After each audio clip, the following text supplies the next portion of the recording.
जय किशन दोस्तों, नमस्कार दोस्तों। मैं Sachin Kumar Sikar education YouTube channel पे आपका स्वागत करता हूं। मैं आज बहुत ही इंपॉर्टेंट टॉपिक लेके आया हूं, द्विघात समीकरण यानी कि क्वांटिटी इक्वेशन। दोस्तों ये बता दूं सबसे पहले कि द्विघात समीकरण जो टॉपिक है वो किस किस एग्जाम में आता है। ये आता है एसएससी सीजीएल में आता है, ग्रुप डी में आता है दोस्तों इसका इक्वेशन, ग्रुप डी एनटीपीसी या फिर किसी भी स्टेट की एलडीसी की जो एग्जाम होती है दोस्तों, एलडीसी की जो एग्जाम होती है उसके अंदर द्विघात समीकरण यानी कि क्वांटिटी इक्वेशन का इक्वेशन आता है। कोई घबराने की जरूरत नहीं है, बिल्कुल आराम से पढ़ेंगे। मैं आपको इसी वीडियो में द्विघात समीकरण को कंप्लीट कर दूंगा। मैं आपको कंपटीशन के लिहाज से पढ़ा रहा हूँ, ये 10th में चलता है द्विघात समीकरण, उसके लिहाज से नहीं पढ़ा रहा दोस्तों, कंपटीशन के लिहाज से। कंपटीशन में एक्चुअल में पूछा क्या जाता है, एक ही वीडियो में आपको मैं 10-15 क्वेश्चन समझाऊंगा, उससे आपके द्विघात समीकरण जितने भी कॉन्सेप्ट है सारे के सारे क्या हो जाएंगे, क्लियर हो जाएंगे दोस्तों। ठीक है, तो चलते हैं दोस्तों। सबसे पहले तो आता है कि द्विघात समीकरण को किसकी फॉर्म में लिखते हैं। द्विघात समीकरण को किसकी फॉर्म में लिखते हैं, तो द्विघात जो समीकरण होता है उसको लिखते हैं ax² + bx + c = 0। यानी कि द्विघात समीकरण को किसकी फॉर्म में लिखते हैं, ax² + bx + c = 0। जहां a नॉट इक्वल क्या नहीं होना चाहिए, 0 नहीं होना चाहिए। यदि a 0 हो गया तो ये क्योंकि x भी 0 हो जाएगा, a 0 हो जाएगा तो x भी 0 हो जाएगा, तो ये द्विघात समीकरण नहीं रहेगा, इसलिए a = 0 नहीं होना चाहिए। क्वेश्चन दूसरा ये पूछा जाता है कि यदि इसके मूल यानी रूट्स अल्फा और बीटा है, इस द्विघात समीकरण के मूल अल्फा और बीटा है, यानी मूल रूट्स अल्फा और बीटा है, तो मूलों का योग और मूलों का गुणा क्या होगा।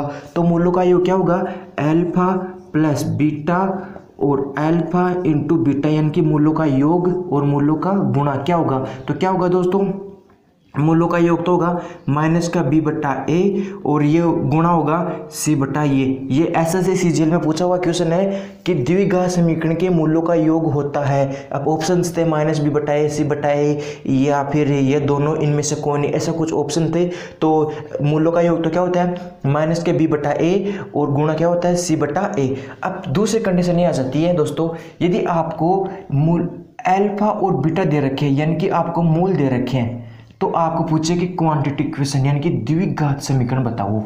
आपको क्वेश्चन के अंदर मूल दिए हुए हो और आपको पूछे क्वांटिटी इक्वेशन यानी कि द्विघात समीकरण बताओ, तो उसके लिए क्या वो कैसे लिखते हैं, घबराने की जरूरत नहीं, बिल्कुल एकदम ईजी सा है। ध्यान दीजिएगा, x² - अल्फा प्लस बीटा यानी कि मूलों का योग x plus alpha into beta यानी मूलों का गुणनफल बराबर 0। ये क्या हो जाएगा, द्विघात समीकरण को लिखने की फॉर्म हो जाएगी दोस्तों। यानी कि जब आपको क्वेश्चन के अंदर अल्फा और बीटा मूल दिए हुए, अल्फा और बीटा के रूप में मूल दिए हुए, किसी के रूप में मूल दे सकता है, अल्फा और बीटा के, अपन अल्फा और बीटा के रूप में माना तो अल्फा बीटा की समझते हैं, तो अल्फा बीटा के रूप में मूल दिए हुए, तो क्वांटिटी इक्वेशन द्विघात समीकरण क्या होगा, ऐसा क्वेश्चन आता है दोस्तों, द्विघात समीकरण क्या होगा। तो उसके लिए क्या करेंगे, x² - अल्फा प्लस बीटा का योग into x plus alpha into beta बराबर 0।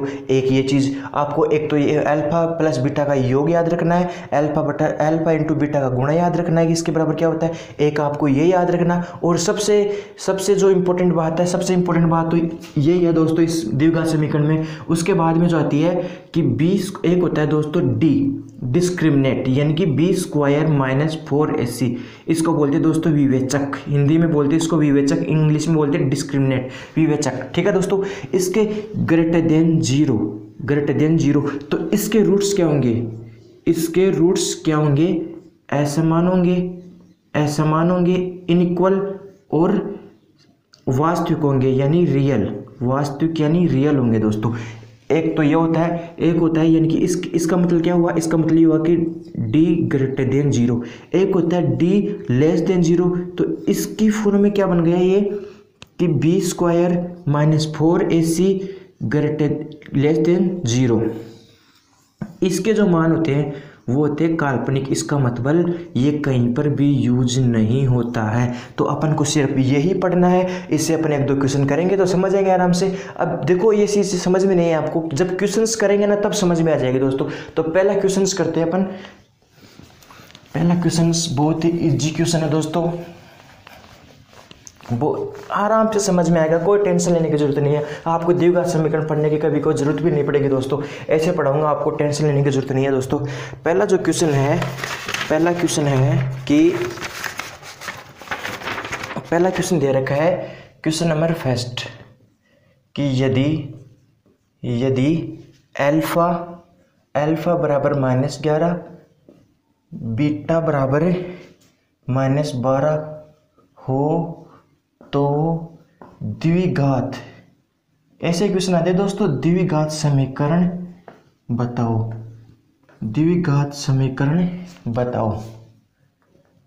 ये लो क्वेश्चन दोस्तों, मैंने क्या कहा था कि आपको दे रखे है कि अल्फा बराबर दे रखा है आपको, इसका आंसर अल्फा बराबर दे रखा है -11, बीटा बराबर आपको दे रखा है -12 दोस्तों, हो तो द्विघात समीकरण। अब द्विघात समीकरण बनाने के लिए मैंने क्या कहा था कि द्विघात, यदि आपको मूल दे रखे हो और क्वांटिटी इक्वेशन यानी कि द्विघात समीकरण पूछिए, आपको मूल दे रखे द्विघात समीकरण पूछ रहा है, उसके लिए मैंने क्या लिखा था, उसके लिए मैंने लिखा था कि x square minus alpha plus beta का योग into x plus alpha into beta बराबर 0।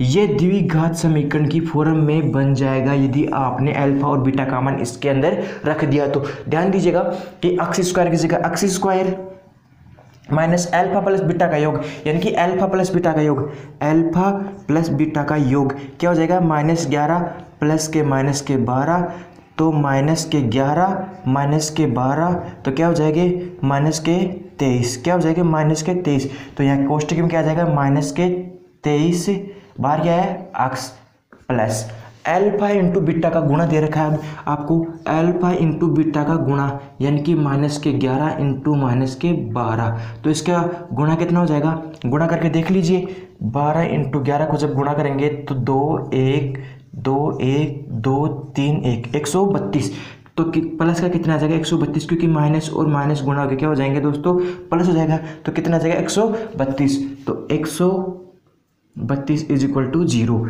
तो एक्स स्क्वायर माइनस और माइनस क्या हो जाएंगे plus, 23x plus 132 is equal to 0। ये क्या हो गया दोस्तों, द्विघात समीकरण की फॉर्म में बना कि नहीं बना दोस्तों, देखिएगा द्विघात समीकरण की फॉर्म में मैंने क्या कहा था कि ax square plus bx plus c is equal to 0, यही तो होता है द्विघात समीकरण। तो इसकी फॉर्म में बना कि नहीं बना, तो इसका मतलब आपको मूल दे रखे हो, द्विघात समीकरण पूछे तो आपको इसमें मान पुटअप करने, अल्फा और बीटा के मान रखने। अपन ने अल्फा प्लस बीटा की जगह -23 रख दिया, क्योंकि अल्फा का मान -11 दे रखा है, बीटा का मान -12 दे रखा है, अल्फा बीटा इन दोनों को गुणा करके अपन मान रख दिया, तो ये अपन के पास इक्वेशन बन गई। इसको क्या बोलते हैं, द्विघात समीकरण x square plus 23x plus 132 बराबर 0, यानी कि सी का मान ये हो गया, बी का मान 23 हो गया, और यहाँ पे ए का मान कितना दे रखा है, ए का मान कुछ नहीं दे रखा है, इसका मतलब ए का मान कितना हो जाएगा, 1 हो जाएगा दोस्तों। क्वेश्चन नंबर नेक्स्ट की तरफ चलते हैं दोस्तों। समझ में आया आराम से, यदि समझ में आ रहा है तो आप लाइक कर दीजिएगा, क्योंकि आपके एक सपोर्ट से, और कमेंट जरूर कीजिएगा कि आपको समझ में आ रहा कि नहीं आ रहा, और आपको कौन सा टॉपिक पहले पढ़ना है, ये कमेंट जरूर कर देना दोस्तों। क्वेश्चन नंबर सेकंड है दोस्तों, क्वेश्चन नंबर सेकंड है कि यदि 3 + √5 हो तो द्विघात समीकरण बताओ, द्विघात समीकरण बताओ,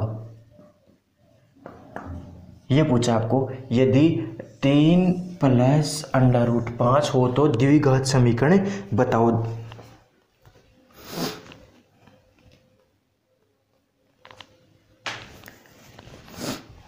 ये क्वेश्चन दे रखा आपको, तो ध्यान देखिएगा कि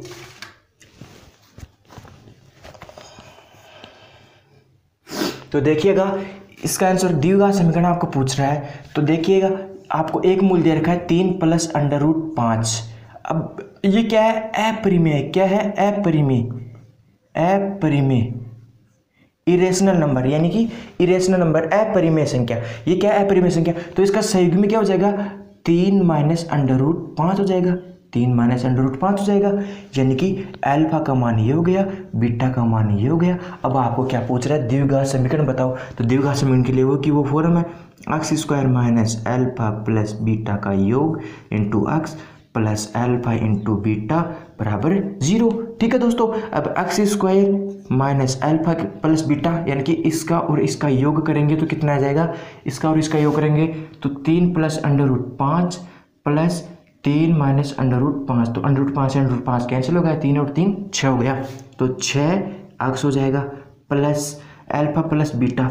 तो ये देखो इसकी फॉर्म में बन रहा है 3 प्लस अंडर रूट 5 और 3 माइनस अंडर रूट 5 यानी कि a प्लस बी और a माइनस बी की फॉर्म में बन रहा है। तो a प्लस बी और a माइनस बी क्या होता है दोस्तों? a स्क्वायर माइनस का b स्क्वायर होता है। ठीक है, तो a square minus b square, इसका मतलब 3 का स्क्वायर यानी कि 3 का स्क्वायर माइनस अंडर रूट 5 का स्क्वायर, तो 3 का स्क्वायर 9 माइनस अंडर रूट 5, तो कितना आ जाएगा दोस्तों? 4 आ जाएगा। तो कितना आ जाएगा?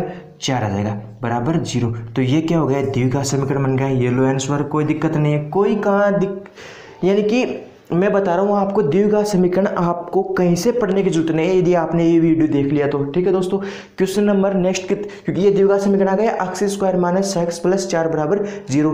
क्वेश्चन नंबर नेक्स्ट जो है बहुत ही शानदार क्वेश्चन है दोस्तों, बहुत ही शानदार क्वेश्चन है। क्वेश्चन नंबर नेक्स्ट है, सबसे क्वेश्चन नंबर नेक्स्ट है दोस्तों कि x square, question number 3, x square minus 4x plus 3 is equal to 0 के मूल क्या होंगे? मूल क्या होंगे यानी कि रूट्स क्या होंगे? ये लो जी। ठीक है, अब देखिएगा एक्स ये आपको दे रखा है x square minus 4x plus 3 बराबर 0 के मूल क्या होंगे? आपको रूट्स पूछ रहे हैं इसके। तो रूट्स यदि आपको द्विघात समीकरण दे दे कि x square minus 4x plus 3 बराबर 0, तो आप सबसे पहले क्या करते हो? बीच वाली संख्या के टुकड़े करते हो। बीच वाली संख्या के टुकड़े कैसे करते हो? कि गुणा करने पर तो 3x स्क्वायर है और जोड़ने घटाने पर माइनस के 4x है, तो कितना है? माइनस के 3x और माइनस के x, यानी कि एक्स स्क्वायर माइनस के 3x और माइनस के x, यानी कि माइनस के 3x और माइनस के x को गुणा करोगे तो कितना आ जाएगी? प्लस के 3x स्क्वायर आ जाएंगे और इनको जोड़ोगे तो कितना आ जाएंगे? माइनस के 4x आ जाएंगे। माइनस के 4x गुण, यानी कि जोड़ने घटाने पर तो ये आना चाहिए और गुणा करने पर ये दोनों आना चाहिए, ये दोनों एक्स स्क्वायर और 3x ये दोनों आना चाहिए। ठीक है, ये मैंने डायरेक्ट कर लिया कि इसके मान 3 और 1 आएंगे, लेकिन आपको सोल्व करके समझा रहा हूँ। ठीक है, x square minus 3x minus x plus 3 is equal to 0।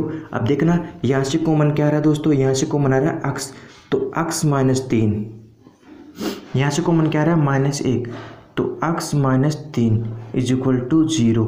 तो x माइनस 3 बराबर 0 और एक है x माइनस 1 बराबर 0, तो इस यहाँ पे x बराबर 3 और x बराबर 1, इसका मतलब इसके मूल क्या होंगे? x बराबर 3 और x बराबर 1 हो जाएंगे। यानी कि दिए गए जो द्विघात समीकरण x square minus 4x plus 3 बराबर 0 के मूल क्या होंगे? तो क्या जाएंगे मूल? x बराबर 3 और x बराबर 1, इसके दो मूल होंगे 3 और 1, जो मैंने पहले बता दिया था 3 और 1। देखिए दोस्तों, अपन ने क्या किया? अपन को द्विघात समीकरण दे रखा है, आपको पूछा है कि इसके मूल क्या होंगे। तो मूल याद करने के लिए इसके आपको टुकड़े करने। इसके टुकड़े किस फॉर्म में करेंगे? जोड़ने घटाने पर तो ये आना चाहिए और गुणा करने पर ये आना चाहिए। बस अपन ने टुकड़े कर दिए, टुकड़े करने के बाद में सोल्व कर लिया। सोल्व करने के बाद में x बराबर 1 तो 3 आया और x बराबर क्या आया दोस्तों? 1 आया दोस्तों। ठीक है दोस्तों, क्वेश्चन नंबर जो नेक्स्ट है, क्वेश्चन नंबर नेक्स्ट की तरफ चलते हैं दोस्तों। क्वेश्चन अपन ने 3 सोल्व कर लिए। क्वेश्चन जो चौथा है, यदि सेशन अच्छा लग रहा है तो आप लाइक कर सकते हैं सेशन को। मैं सब्सक्राइब के लिए नहीं बोल रहा, आपको अच्छा लगे, आपको पढ़ना है आगामी भर्तियों के लिए तो आप सब्सक्राइब भी कर सकते हैं। क्वेश्चन नंबर जो चौथा है, क्वेश्चन नंबर चौथा है कि यदि 3x स्क्वायर, यदि 3x square plus ax plus 4 x minus 5 द्वारा पूर्णतः विभक्त है, द्वारा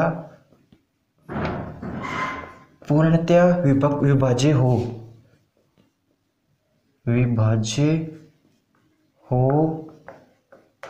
तो एक का मान कितना होगा, तो एक का मान कितना होगा, एक का मान कितना होगा, आपको ये पूछा दोस्तों।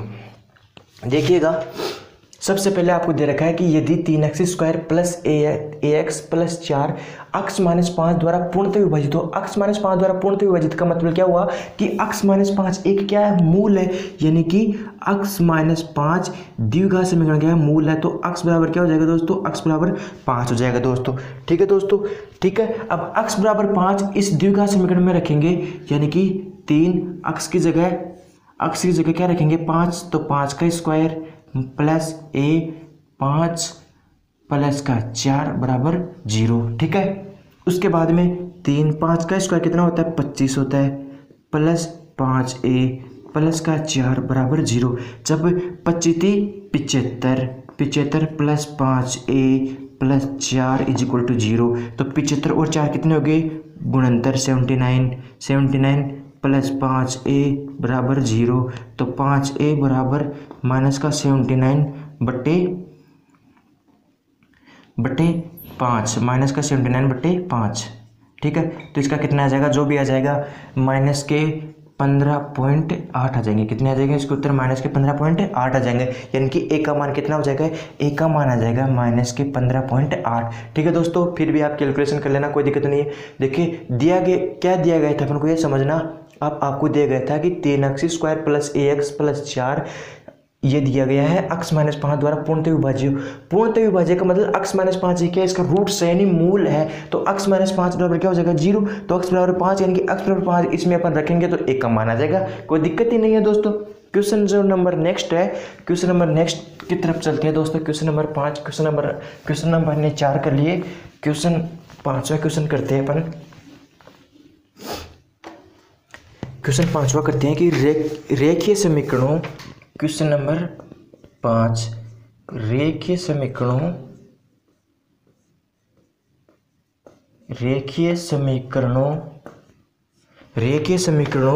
x प्लस 2y माइनस 8 बराबर 0 और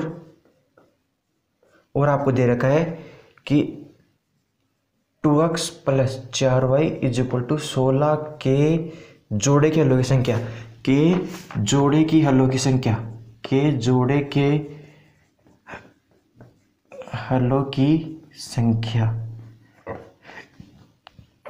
होगी, क्या जोड़ों की संख्या होगी, कितनी होगी, जो भी है। ठीक है दोस्तों, तो देखिए कितनी होगी। अब उसके लिए 3 कंडीशन होती है कि a1 बटा a2 बराबर b1 बटा b2 बराबर c1 बटा c2। यदि ऐसा आ जाए तो कितने होंगे, उनके मान तो कितने होंगे, अनंत होंगे, यानी कि और क्या होंगे, ओवरलैप होंगे।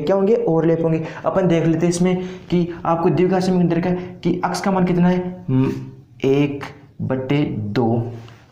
आपको सबसे पहले मैं ये लिख देता हूँ कि x प्लस 2y माइनस 8 बराबर 0। एक आपको दे रखा है कि 2x प्लस 4y बराबर 16। तो इसको पक्षांतर करेंगे तो इधर के माइनस के 16 आ जाएंगे। ठीक है दोस्तों, अब देखो एक का मान इधर 1 दे रखा है, देखो एक का मान 1, a1 a2 b1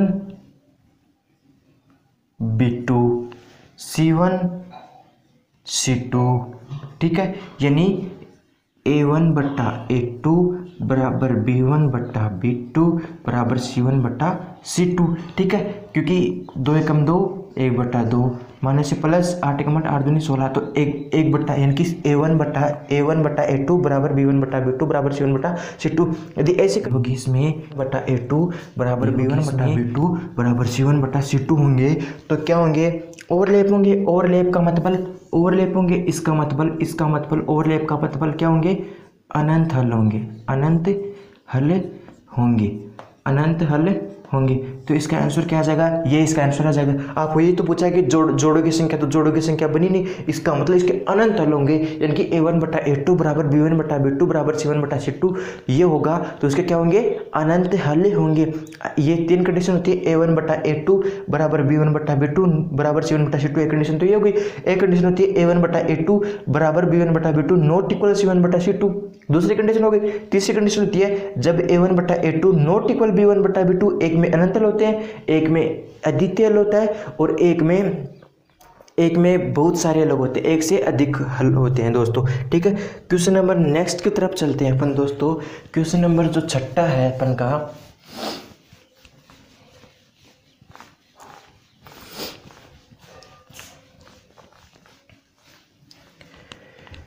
question number 6 में लिख देता हूं।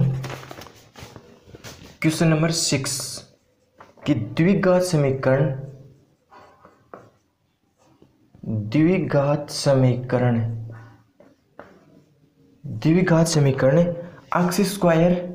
x square minus 4x plus के इज इक्वल टू 0 का एक मूल यानी रूट्स का एक मूल x माइनस 3 है। तो दूसरा मूल याद करें, कितना इजी क्वेश्चन है दोस्तों। दूसरा मूल याद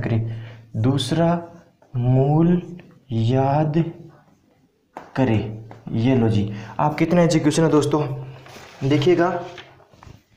आपको दे रखा है कि द्विघात समीकरण x square minus 4x plus के इज इक्वल टू 0। यदि इस के का मान आ गया तो दूसरा मूल का भी मान निकालेंगे। तो x का मूल x माइनस 3 है, यानी कि x बराबर 3 आपको दे रखा है। तो x बराबर 3 इसमें रखेंगे, यानी कि x की जगह क्या रखेंगे, 3 का स्क्वायर माइनस 4 इंटू 3 प्लस के इज इक्वल टू 0। ठीक है, तो 3 का स्क्वायर 9 माइनस 4 थी 12 प्लस के इज इक्वल टू 0। ठीक है, तो कितना हो जाएगा, इधर माइनस का 3 हो जाएगा प्लस का के इज इक्वल टू 0। तो उधर जाएगा तो के का मान कितना हो जाएगा, के का मान 3 हो जाएगा दोस्तों। के का मान भी 3 आ गया और x का मान भी 3 है। तो दूसरा मूल अपन याद कर सकते हैं, इसके जगह रखेंगे के का मान। ठीक है दोस्तों, इसके जगह क्या रखेंगे, के का मान रखेंगे दोस्तों।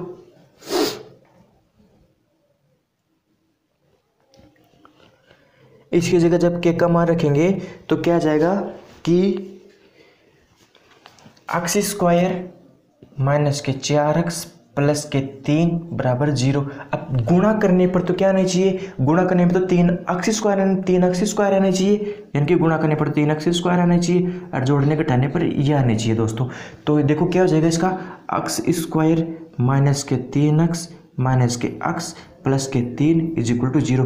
देखो इसको गुणा करोगे, अपने माइनस के 4x के टुकड़े ये किए हैं अपन ने, माइनस 4x के टुकड़े अपन ने ये किए हैं, यानी कि माइनस के 3x माइनस के x। तो माइनस के 3x और माइनस के गुणा होंगे तो माइनस के 3x स्क्वायर प्लस के 3x स्क्वायर हो जाएंगे। जब इनको जोड़ेंगे तो माइनस के 4x हो जाएंगे। तो यहाँ से देखो x को मान आ रहा है तो x माइनस 3 इज इक्वल, यहाँ से माइनस 1 को मान आ रहा है तो x माइनस 3 बराबर 0। तो एक तो आ गया x माइनस 3 बराबर 0, एक आ गया x माइनस 1 बराबर 0। तो क्या आ जाएगा मान, x बराबर 3 और x बराबर 1। तो x बराबर 3 तो अपन को मूल दिया गया था, तो दूसरा मूल क्या गया, x बराबर 1 आ गया दोस्तों। तो इसका आंसर क्या आ जाएगा, x बराबर 1, यानी कि x बराबर 3 तो अपन को मूल दिया गया था, जो अपन ने निकाल लिया है, जो दिया गया था वो भी अपन ने निकाल लिया, और x दूसरा जो मूल हो जाएगा इसका क्या हो जाएगा, x बराबर 1। ये क्या हो जाएगा, इसका दूसरा मूल हो जाएगा। क्वेश्चन नंबर जो नेक्स्ट की तरफ चलते हैं दोस्तों। क्वेश्चन नंबर नेक्स्ट है, बहुत ही इंपॉर्टेंट क्वेश्चन है दोस्तों। क्वेश्चन नंबर नेक्स्ट है, बहुत ही शानदार और बहुत ही दमदार क्वेश्चन है दोस्तों। आपके लिए बहुत मेहनत की है, इसलिए यदि सेशन अच्छा लग रहा है तो आप चैनल को लाइक कीजिएगा और सब्सक्राइब कीजिएगा। क्वेश्चन नंबर जो नेक्स्ट है, क्वेश्चन नंबर नेक्स्ट बहुत ही शानदार क्वेश्चन है दोस्तों।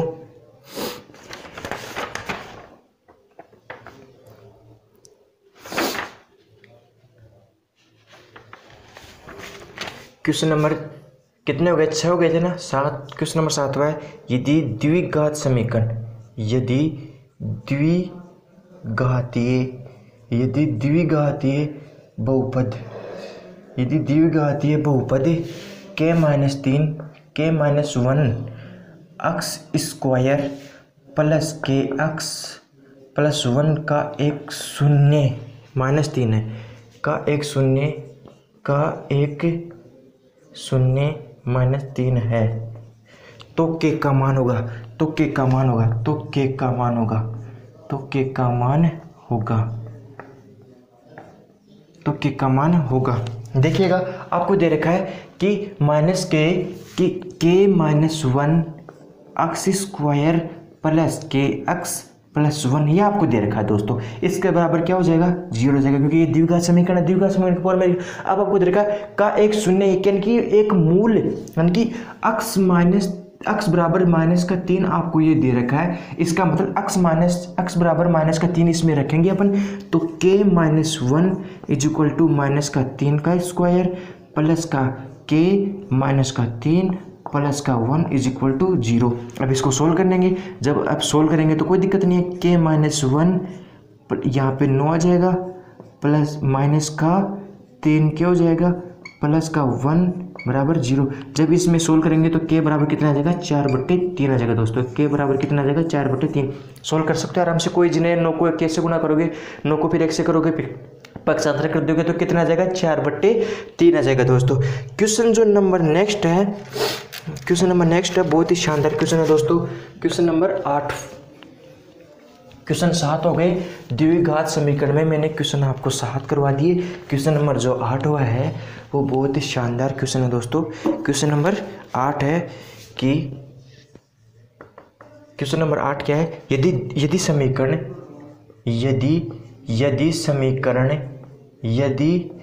यदि समीकरण 4x plus 3y 4x plus 3y plus का 5 बराबर 0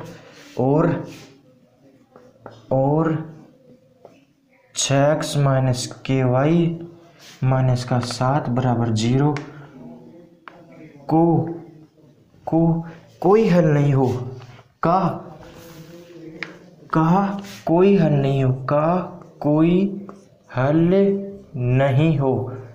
कोई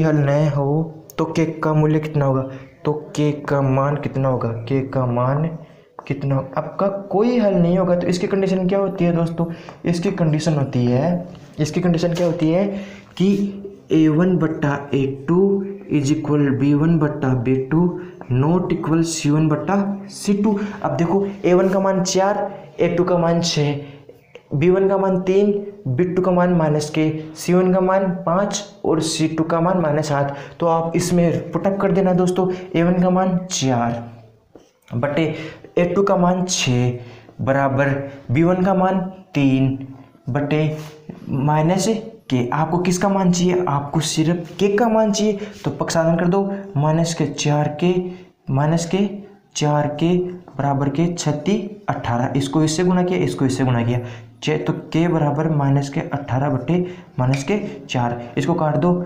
9/2 -9/2 यानी कि -4.5। इसका आंसर कितना आ जाएगा -4.5, यानी कि के का मान कितना आ जाएगा -4.5 जाएगा दोस्तों।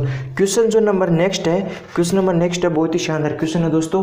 क्वेश्चन नंबर 9 है, क्वेश्चन मैंने 8 करवा दी द्विघात समीकरण में, बस इतने करेंगे, 10-12 क्वेश्चन करेंगे और टॉपिक को क्या करेंगे, खत्म करेंगे। क्वेश्चन नंबर जो 9 है, क्वेश्चन नंबर 9 है। क्वेश्चन नंबर 9 क्या है कि किसी द्विघात समीकरण के ऐसे क्वेश्चन आते हैं दोस्तों, द्विघात समीकरण से किसी द्विघात समीकरण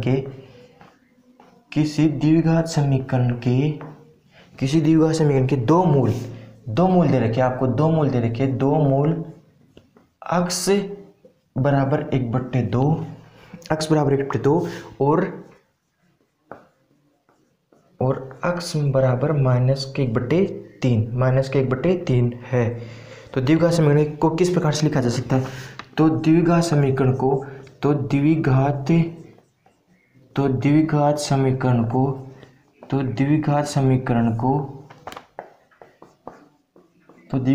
किस प्रकार से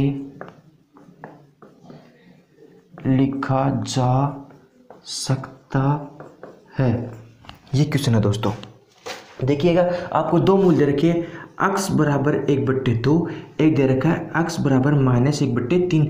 तो जब पक्षांतर करेंगे तो 2x माइनस का 1, इसका पक्षांतर करेंगे तो 3x प्लस का एक, ये इस रूप में लिख सकते हैं द्विघात समीकरण। किस रूप में लिख सकते हैं? इस रूप में, यानी कि ये इसका ये 2 किधर जाएगा? अक्ष की तरफ, ये किधर आएगा? तो -1। ये 3 किधर जाएगा? अक्ष की तरफ, तो 3x। ये 1 इधर आएगा तो प्लस का 1, यानी कि 2x - 1 और 3x + 1 की फॉर्म में इसको लिख सकते हैं। यदि 1/2 और -1/2 इसके मूल दिए हुए हो तो द्विघात समीकरण क्या बनेगा? ये बन जाएगा दोस्तों। क्वेश्चन नंबर नेक्स्ट है, क्वेश्चन नंबर नेक्स्ट है दोस्तों, क्वेश्चन नंबर नेक्स्ट है और द्विघात समीकरण का लास्ट क्वेश्चन है दोस्तों। द्विघात समीकरण का लास्ट क्वेश्चन है क्वेश्चन नंबर नेक्स्ट।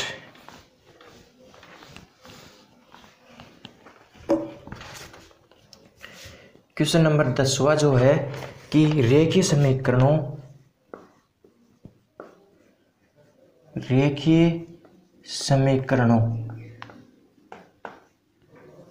समीकरणों 3x + y = 1 और px + 2y = 5 के जोड़ों को कोई परिमित हल नहीं होगी, के जोड़ों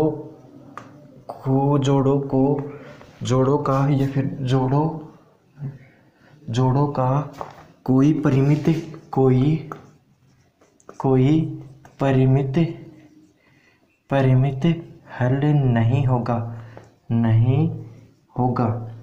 परिमित हल नहीं होगा यदि, ये आपको दे रखा है यदि। अब देखना, अब यही पूछा है कि कोई परिमित हल नहीं होगा, तो इसकी कंडीशन क्या है कि a1/a2 = b1/b2। तो a1/a2 इसको लिख देंगे।